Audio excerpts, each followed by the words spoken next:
Assalamualaikum warahmatullahi wabarakatuh.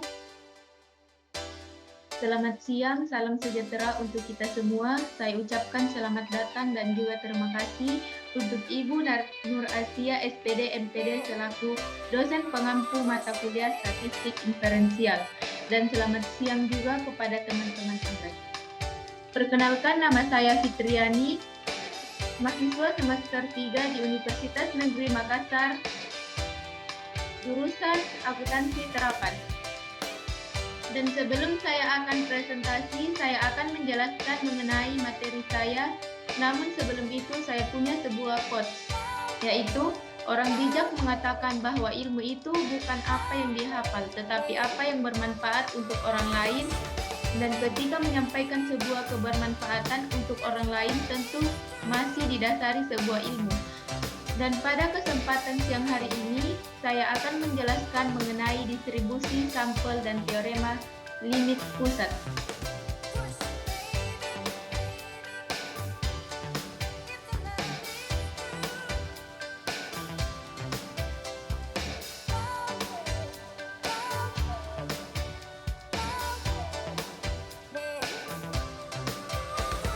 Topik pembahasan yang pertama pengertian sampel probabilitas.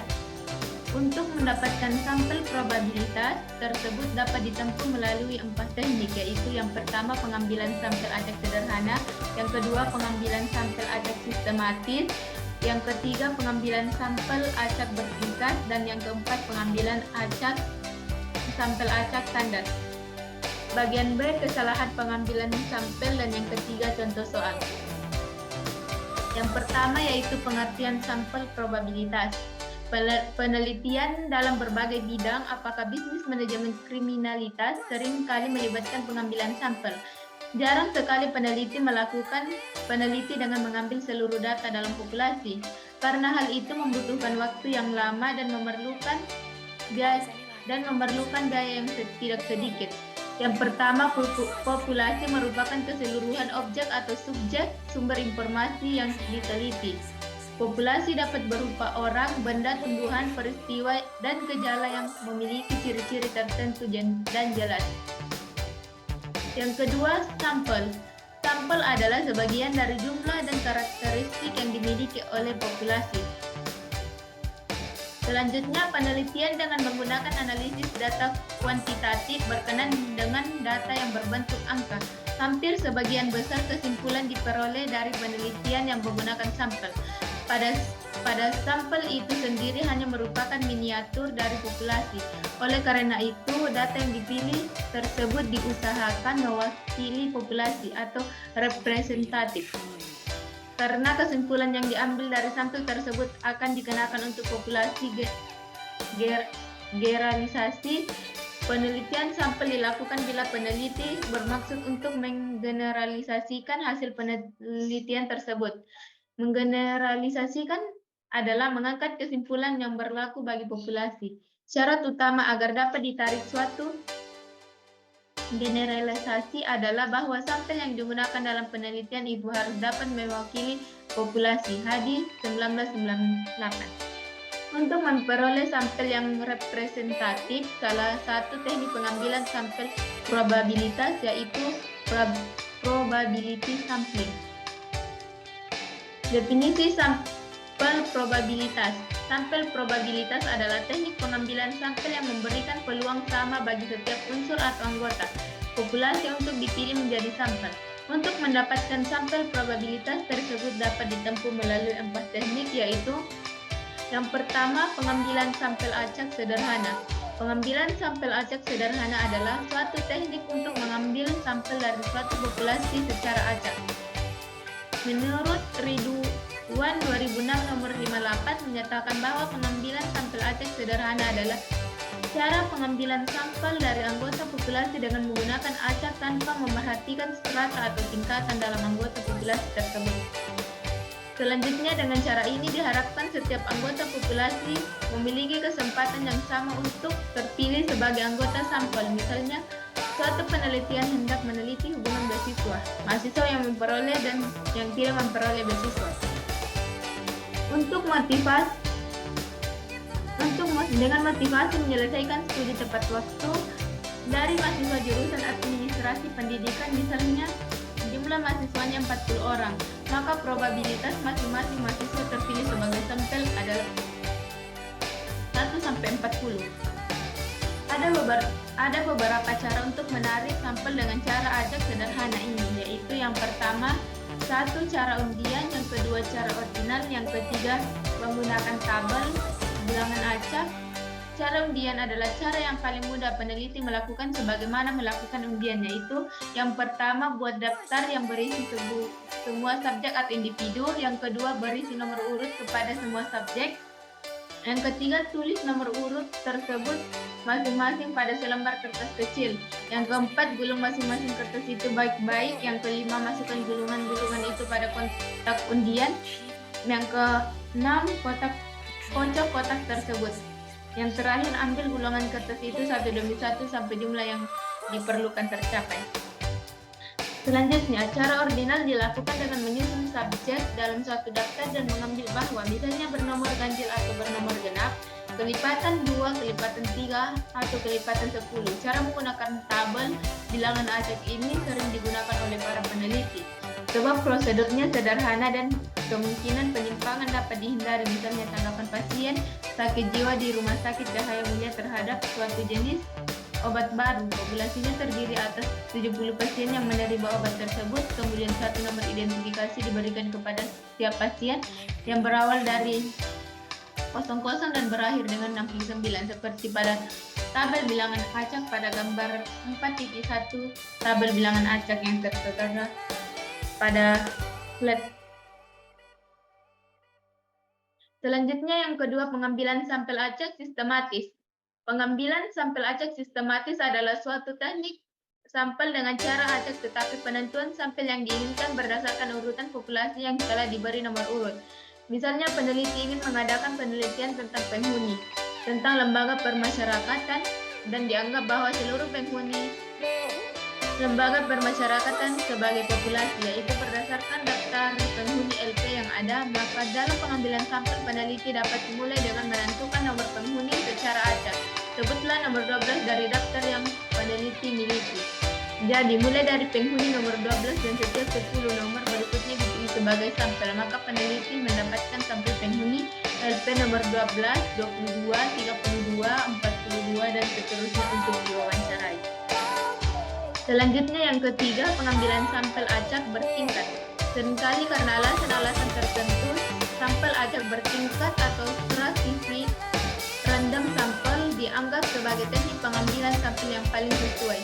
Pengambilan sampel acak bertingkat digunakan menurut Ridwan 2006 nomor 58 adalah apabila anggota populasi bersifat heterogen atau tidak sejenis. Jika populasi yang menjadi objek penelitian terbagi atas kelompok-kelompok yang berbeda, bukan semata populasi yang heterogen, maka peneliti harus mengelompokkan populasi menjadi sub-kelompok. Langkah-langkah pengambilan sampel yang pertama, mengidentifikasi pembagian secara alami dalam populasi dan pemilihan sampel acak bebas dari setiap strata. Yang kedua, memperlihatkan secara teliti bahwa sampel yang terpilih benar-benar mewakili kelompok strata yang dibuat. Misalnya diketahui populasi sebanyak 100.000 dan peneliti menginginkan 100 sampel dari beberapa strata menurut jumlah variabel, maka pertama peneliti mengidentifikasi perbedaan strata yang ada dalam populasi. Katakanlah jenis kelamin sebagai strata pertama yang meliputi 200 pria dan 800 wanita. Pertama, nyatakanlah pria dan wanita dan persen. Yang pertama, pria 200 per 1000 kali 100% sama dengan 20%. Selanjutnya wanita 800 per 1000 kali 100% sama dengan 80%. Kemudian kalikan dengan jumlah sampel yang dikehendaki, yaitu 100, maka dalam strata jenis kelamin didapatkan sampel pria 20 orang dan wanita 80 orang. Selanjutnya strata lain dapat diidentifikasi tadi. Yang keempat yaitu pengambilan sampel secara tanda. Penelitian menggunakan teknik ini apabila peneliti menyeleksi anggota sampel dan kelompok, bukan menyeleksi individu secara terpisah. Individu yang memiliki ciri-ciri sama dikategorikan dalam satu kelompok apabila populasi menyebar pada daerah yang luas. Seperti yang tertera pada slide sekarang, gambar 42 sampel acak yaitu merupakan contoh sampel acak standar. Bagian B, kesalahan pengambilan sampel. Berdasarkan pembahasan teknik tentang teknik pengambilan sampel di atas, terkesan adanya perkenaan bahwa dalam memilih sampel, masing-masing anggota populasi harus memiliki kesempatan yang sama untuk terpilih sebagai sampel. Padahal peneliti mengetahui bahwa karakteristik dari masing-masing anggota populasi beragam atau berbeda, sehingga mungkin terjadi perbedaan rata-rata min sampel dengan cara-cara dengan rata-rata populasi dan perbedaan deviasi standar sampel dengan deviasi standar populasi. Peneliti dalam hal ini dapat memperkirakan perbedaan statistik sampel atau min dan deviasi standar dengan parameter populasi. Jika kesalahan pengambilan sampel ialah perbedaan antara nilai parameter populasi dan statistik sampelnya. Contohnya ada 5 nilai suatu populasi yaitu 69, 86, 82, 70, dan 98. Jika peneliti mengambil 2 sampel secara acak, misalkan didapat nilai 70 dan 86, maka min dari kedua sampel tersebut adalah 78. Karena cara mendapatkan min yaitu 2 sampel acak ditambahkan dan dibagikan 2 dan hasilnya 78. Kemudian peneliti mengambil lagi 2 sampel secara acak, misalnya didapat dari nilai 69 dan 98, maka diperoleh min 83,5.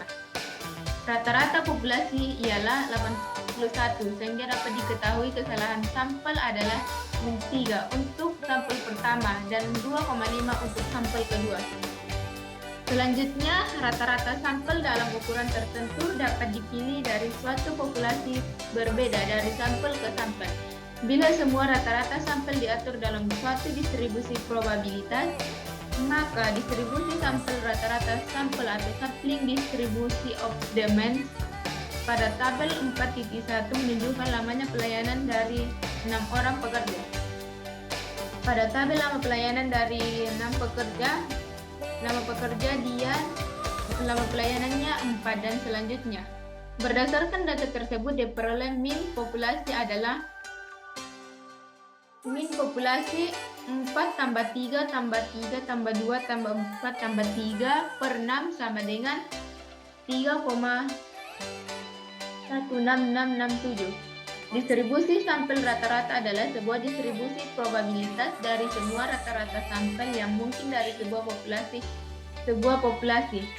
Bagaimana cara membentuk distribusi tersebut diuraikan dalam contoh berikut. Contoh berdasarkan tabel 4.1 dapat dipilih sampel 4 pekerja dan menghitung rata-rata lamanya pelayanan mereka. Semua sampel yang mungkin dan rata-rata waktu pelayanan disajikan dalam tabel 4.2. Pada gambar tabel 4.2, sampel 4 pekerja dan rata-rata waktu pelayanannya. Berdasarkan tabel 4.2 dapat dihitung rata-rata dan rata-rata sampel yaitu 3,16667 yang diperoleh dari X sama dengan 3,00 tambah 3,50 tambah 3,25 tambah 3,00 dan seterusnya per 15. X sama dengan 47,50 per 15. X sama dengan 3,16667. Selanjutnya, dari tabel 4.2 dapat dibentuk distribusi sampel dari rata-rata sampel seperti tertera pada tabel 4.3. Pada tabel 4.3 distribusi sampel dan rata-rata sampel berdasarkan uraian di atas dapat diperoleh. Yang pertama, rata-rata distribusi sampel yang sama dengan rata-rata populasi yaitu 3,16667. Yang kedua, sebaran variabilitas dalam distribusi rata-rata sampel lebih kecil daripada sebaran populasi. Rentangan atau range rata-rata sampel dimulai dari 2,75 hingga 3,5, sedangkan rentangan populasi adalah 2 hingga 4. Selanjutnya, perlu dicatat pula bahwa yang pertama, jika populasinya berdistribusi normal, maka distribusi min sampel juga berdistribusi normal. Yang kedua, jika populasinya berdistribusi normal, maka distribusi dari rata-rata sampel menjadi semakin normal, sejalan dengan penambahan jumlah anggota sampel. Hal ini dikenalkan dengan teorema limit pusat. Pada intinya, teorema ini menjelaskan bahwa apabila ukuran sampel cukup besar, maka distribusi dari rata-rata sampel adalah normal dan tanpa memperhatikan ukuran populasinya. Suatu sampel berukuran 30 atau lebih biasanya sudah dianggap cukup besar. Akhirnya, berdasarkan teorema limit pusat, suatu interval kepercayaan dapat dibuat untuk rata-rata sampel yang proporsi. Interval tersebut memiliki peluang yang besar untuk membuat rata-rata populasi untuk suatu distribusi normal. Yang pertama, 95% dari rata-rata sampel dan proporsi sampel yang dipilih dari populasi akan terletak pada 9,96 deviasi standar rata-rata populasi. Yang kedua, 95% dari rata-rata sampel atau proporsi yang dipilih dari populasi akan terletak pada 2,58 deviasi standar rata-rata populasi. Selanjutnya, interval kepercayaan yang dihitung dengan cara ini disebut interval kepercayaan 95% dan interval kepercayaan 99%. Untuk interval kepercayaan 95%, rumusnya yaitu adalah untuk min X kurang dari 1,96 S per akar N. Selanjutnya, untuk proporsi P kurang dari 9,6 akar P 1 kurang P per N. Untuk interval kepercayaan 95%, rumusnya adalah untuk min X kurang dari 2,5 S per akar N. Untuk proporsi P kurang dari 2,5 akar P1 kurang P per N. Keterangan S adalah deviasi standar sampel dan N ukuran sampel. Selanjutnya kita menuju ke contoh soal. Peneliti mengambil sampel 160 keluarga untuk mengetahui besar penghasilan, usia, dan jumlah anak. Salah satu pernyataan yang diajukan kepada responden adalah, berapakah usia anak saudara yang paling kecil? Jawaban yang akan diberikan dihitung dan diketahui rata-ratanya adalah 6,7 tahun dan deviasi standar 2,5 tahun. Hitunglah interval kepercayaan 99% dari rata-rata usia anak yang paling kecil dari seluruh keluarga. Untuk menentukan interval kepercayaan 99%, peneliti perlu menghitung kesalahan standar dari rata-rata sebagai berikut. Rumusnya yaitu min X sama dengan min per akar N sama dengan S per akar N sama dengan 2,5 per akar N sama dengan 0,2 tahun. Distribusi normal 99% terletak di dalam 2,58 deviasi standar dari rata-rata populasi. Dengan demikian, interval kepercayaan 99% adalah 6,7 kurang dari 2,58 kali 0,2. Selanjutnya 6,7 kurang dari 0,5. 6,2 tahun sampai dengan 7,2 tahun. Jadi peneliti percaya 99% bahwa usia rata-rata populasi adalah antara 6,2 tahun dan 7,2 tahun. Dengan kata lain, kesalahan maksimum yang mungkin peneliti lakukan adalah 0,5 tahun, yaitu setengah lebar interval. Cukup sekian materi yang dapat saya sampaikan. Saya Fitriani. Terima kasih. Wassalamualaikum warahmatullahi wabarakatuh.